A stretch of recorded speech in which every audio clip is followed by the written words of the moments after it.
இவர்கள் கொடுக்கின்ற அந்த இலவசங்கள் யாருக்கு தேவை?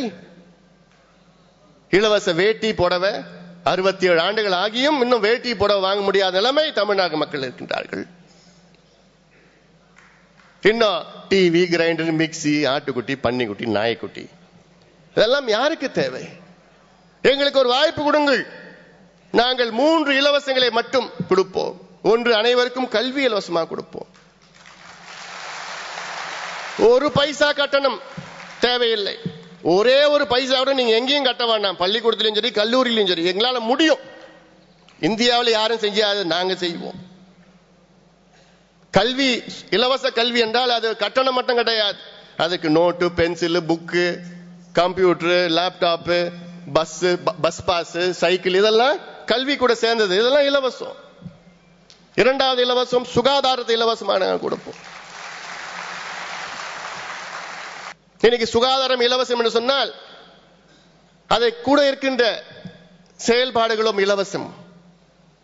இப்போ பேறு காலத்தில் பெண்களுக்கு நிதி ஒதுக்கீடு, அவர்களுக்கு அதாவது இப்ப ஊட்டு தருமபுரியில் பார்த்திருப்பீங்க நீங்க,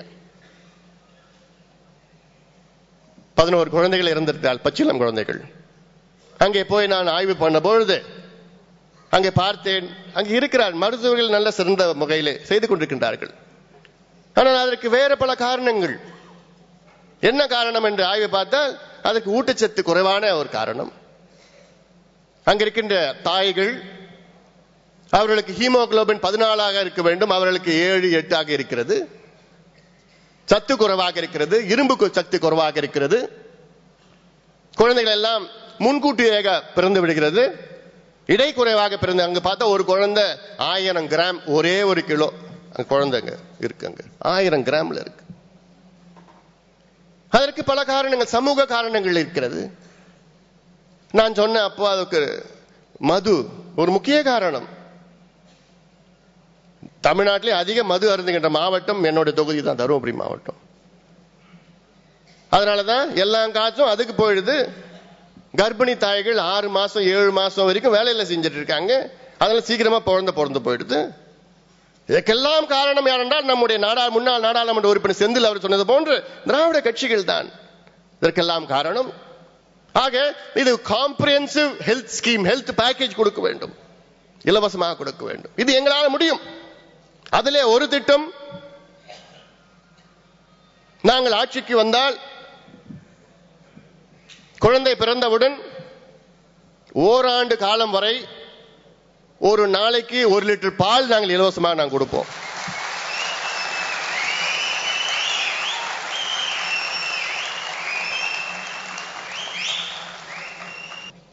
இந்த விவசாயிகள் இடுபொருட்கள் இலவசமாக நாங்கள் கொடுப்போம். உரங்கள், கருவிகள், காப்பீடுகள், விதைகள்.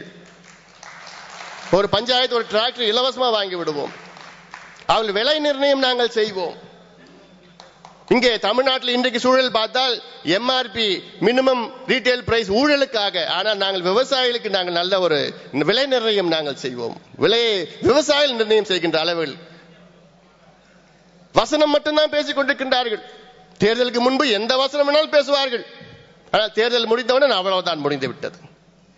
தமிழ்நாட்டிலே இவ்வளவு பெரிய மாநிலம், 7.25 கோடி மக்கள் உள்ள மாநிலம், 14,000 மெகாவாட் மின்சாரம் உற்பத்தி செய்ய முடியவில்லை. தமிழ்நாட்டிற்கு தேவை 14,000 மெகாவாட் மின்சாரம். ஆனால் இப்பொழுது உற்பத்தி எவ்வளவு என்றால் 9,000 மெகாவாட் மின்சாரம். இவ்வளவு காலமாக இவர் 50 ஆண்டு காலமாக இந்த 2 கட்சிகளும் ஆட்சி செய்து நாசமாகிவிட்டது தமிழகம். ஒரு முதலீட்டாளர்களும் வருவதற்கு தமிழ்நாட்டில். Nokia company மூடிவிட்டார்கள்.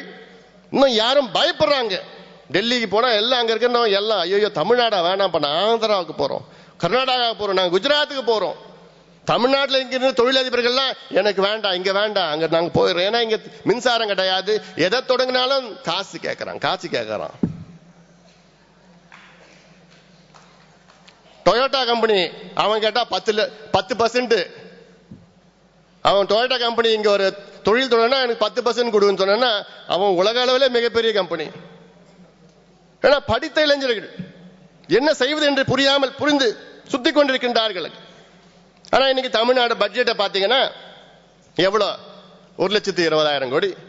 அதுல 3ல் 1 பங்கு எதுக்கு போகுது? மானியத்துக்கும் இலவசத்துக்கும் போகுது. இன்னொரு 1/3 எதுக்கு போகுது? சம்பளத்துக்கு போகுது. இன்னொரு 1/3 தான் வளர்ச்சிக்காக. 7.25 கோடி மக்களுக்கு என்ன ஒரு 1/3 வளர்ச்சின்னா எவ்வளவு? 40,000 கோடியில வச்சு என்ன நீங்க பண்ணுவீங்க? ஒரு திட்டமும் பண்ண முடியாதீங்க, ஒண்ணும் செய்ய முடியாதீங்க, அடிப்படை வசதிகளை கொண்டு வர முடியாதீங்க. அதனாலதான் நாங்க சொல்றோம், ஒரு வாய்ப்பு எங்களுக்கு கொடுங்கள். நாங்கள் ஆட்சிக்கு வந்து நாங்கள் போடுகின்ற முதல் கையெழுத்து தமிழ்நாட்டிலே பூரண மதுவிலக்கு, ஒரு சொட்டு சாராயம் தமிழ்நாட்டில் இருக்காது. உறுதியாக நாம் செய்வோம். இந்த செய்தி பெண்களிடம் எடுத்து சொல்லுங்கள், பெண்களிடம் எடுத்து சொல்லுங்கள், பெண்களிடம் போய் சொல்லுங்க. ஏமா நீ எந்த கட்சியில வேணா இருந்துக்கோ, ஆனா யாரு சாராயத்தை ஒழிக்கிறாங்கன்னு சொல்ற அவளுக்கு நீ ஓட்டு போடு. ஒரு மாற்றம், மிகப்பெரிய ஒரு மாற்றம் வரும். திமுகவை, அண்ணா திமுகவை தவிர்த்து இத்தனை கட்சிகள் நம்மோடு வருவதற்கு இந்த நேரத்தில் நாம் அழைப்பு விடுக்கலாம். ஏனென்றால் இது காலத்தினுடைய கட்டாயம். ஒரு மெகா கூட்டணியை உருவாக்கி, அன்று எப்படி அண்ணா அவர்கள் உருவாக்கி காங்கிரஸை வீழ்த்தினாரோ அதே போன்று இந்த 2 கட்சிகளையும் வீழ்த்துவதற்கு நான் சொன்ன 8 கட்சிகள் அவர்களுடைய சிறிய கட்சிகளாக இருந்தாலும் அவர்கள் நிச்சயமாக இந்த மெகா கூட்டணிக்கு பெரிய உதவியாக, பலம் பொருந்தியவர்களாக திகழ முடியும்.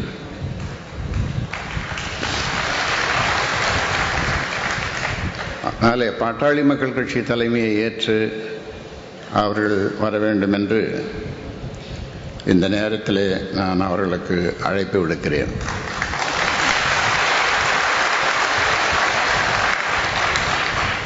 திமுக, அண்ணா திமுகவுக்கு கொள்கை எதுவும் கிடையாது.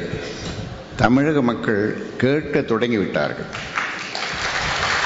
அதனுடைய வெளிப்பாடுதான் ஒரு எம்பி கூட, நாடாளுமன்ற உறுப்பினர் கூட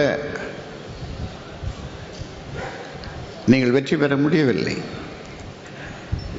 அதே போன்று அண்ணா திமுக எதற்கு இன்னும் ஆளணும்? தலைவி நிரந்தரமாக உள்ள போகிறாங்க.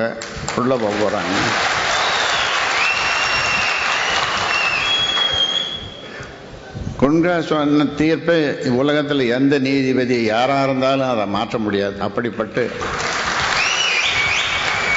டாக்குமெண்டல் எவிடன்ஸ், அந்த ஆவணத்தை பார்த்து யாரும் தீர்ப்பு சொல்லலாம். இன்னைக்கு படிச்சுட்டு வர ஒரு அட்வொகேட்டு அவங்ககிட்ட சொன்னாலும் இந்த தீர்ப்பை தான் சொல்லுவோம். இப்போ நடக்க போகிறது 2016 குருக்ஷேத்திரம் தான், குருக்ஷேத்திர யுத்தம் தான்.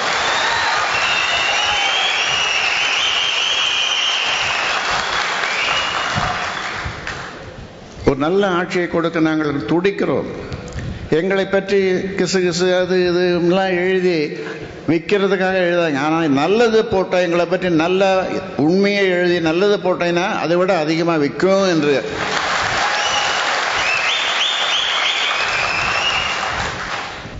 பராக் ஒபாமா ஓராண்டு காலம் சுற்றி வந்தார் அமெரிக்காவை. ஒவ்வொரு மாநிலமாக சென்று வந்தார். 4 வார்த்தை தான் சொன்னார் அவர். மனுஷன் 2வது முறையாக வந்துட்டான். 4 வார்த்தை. we can change, yes we can. 4 வார்த்தை. we can change என்ற 3 வார்த்தை, அப்புறம் எஸ்ன்னு ஒரு வார்த்தை. 4 வார்த்தை. 2வது முறையாக ஜெயிச்சிட்டான்.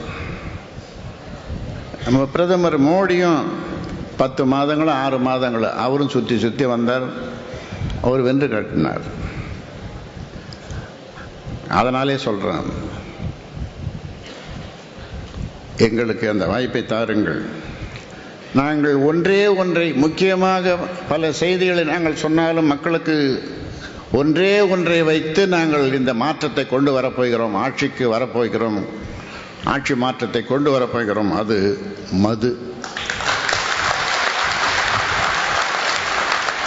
மது ஒன்றே மாற்றத்தை கொண்டு வரும் என்று இந்த நேரத்திலே உறுதியாக சொல்லுகிறேன்.